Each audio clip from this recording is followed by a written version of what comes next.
ஏன் பேசிட்டு இருக்கு ராஜா? ஆமா, நேற்று இரவு முடிக்கிறோம், பேசிட்டு இருக்கிறோம். ஓரளவுக்கு இறுதி கட்டத்துக்கு வந்திருக்குது.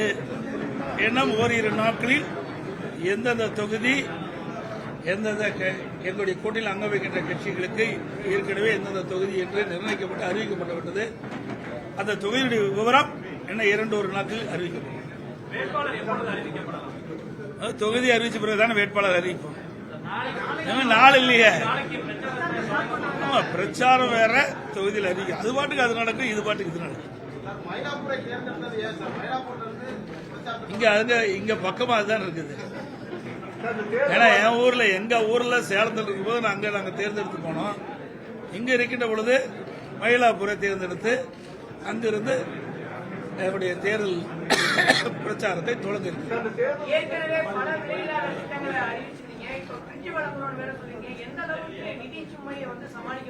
நிதி சுமை இல்ல, நிதி ஆதாரத்தை எப்படி பெருக்குன்னு கேளுங்க. நிதி ஆதாரத்தை சரியான முறையில் பெருக்கும். நான் தெளிவா சொல்லியிருக்கிறேன். ஓராண்டு கொரோனா காலம், உங்க அத்தனை பத்திரிகையாளர் ஊடக நண்பர்களுக்கு தெரியும். அந்த காலகட்டத்தில் அரசாங்கத்துக்கு வருவாயே இல்லாமல் இருந்தது. அந்த காலகட்டத்தை கூட சிறப்பான ஆட்சி கொடுத்த அரசாங்கம் அதிமுக அரசாங்கம்.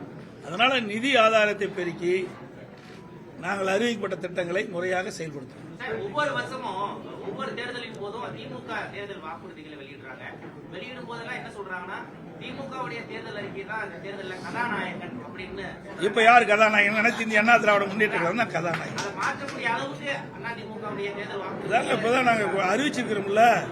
மாற்றது போறதில்ல இல்ல. மக்களுக்கு எது சரி, எந்த அறிவிப்பை கொடுத்தா மக்களிடத்தில் சேரும், அதனால மக்களுக்கு நன்மை கிடைக்கணும் தான் பார்க்கணும். ஆனா திராவிட முன்னேற்ற கழகம் சுமார் 525 அறிவிப்புகள் வெளியிட்டன. 4 ஒரு பாக அறிவிப்பு தான் நிறைவேற்றிருக்காங்க. எஞ்சிய அறிவிப்புகள் இதுவரைக்கும் நிறைவேற்றவே இல்லையே. அதிமுக கொடுக்கக்கூடிய வாக்குறுதிகள் அனைத்துமே நிறைவேற்றப்படும் அப்படிங்கிற ஒரு உறுதியை அப்படி அதான் ஏற்கனவே சொல்லியிருக்கிறோம். எங்களுடைய தலைவர்கள் ஏற்கனவே நிறைவேற்றிருக்கின்றார்கள். அந்த வழியிலே வந்து அம்மாவுடைய அரசும் அறிவிக்கப்படுகின்ற அறிவிப்புகள் முழுமையாக நிறைவேற்றுவதற்கு உரிய நடவடிக்கை எடுக்கப்படும்.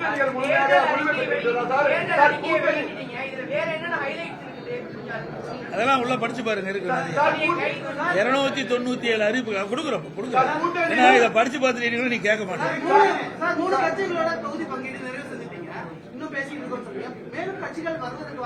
இல்ல என்ன திரு வாசன் அவர்கள் இருந்தாரு, அப்புறம் ஐஜேகே இருக்குது, அப்புறம் இன்னும் ஜெகன்மூர்த்தி அவர்கள் இருக்காங்க, அப்புறம் இன்னும் இருக்காங்க. சிறு சிறு கட்சிகள்லாம் எங்களோட வந்து பேச்சுவார்த்தை நடத்திட்டு இருக்கிறாங்க. அநேகமா இன்று இரவு நாளைக்குள்ள முடிஞ்சிடும். புதுசா வர்றதுக்கு இதுவரை எந்த வாய்ப்பும் வருவதா தெரியல. இல்ல, இதுவரைக்கும் முதல் பேச்சுவார்த்தை நடத்தணும். ஆனா பேச்சுவார்த்தை இறுதி பெறவில்லை. இப்படி ஒன்றும் கிடையாது. ஒவ்வொருத்தருக்கும் ஒரு அடிப்படை இருக்கின்றது. அந்த அடிப்படையில் அவர்கள் கேட்பதற்கும் நாங்கள் சொல்வதற்கும் சில வேறுபாடு இருக்கனால அப்படி நின்று போச்சு.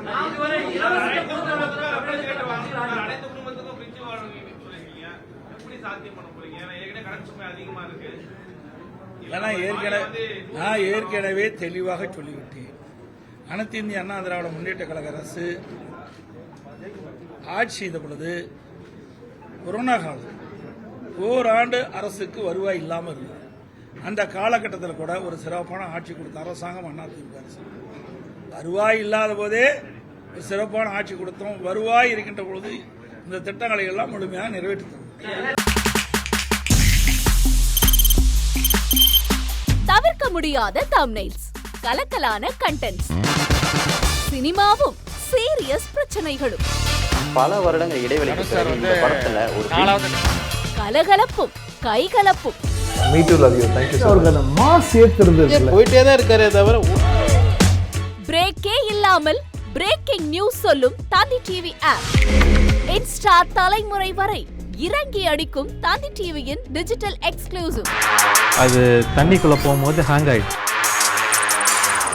உங்களுக்கு விஜய் சார் எந்த அளவுக்கு ரொம்ப பிடிக்கும்? Of course, Malayalis are huge Vijay sir fans. ரெண்டு பேருமே ரொம்ப பிடிக்கும் எனக்கு. தந்தி டிவி ஆப்பை இலவசமா டவுன்லோட் செய்யுங்க.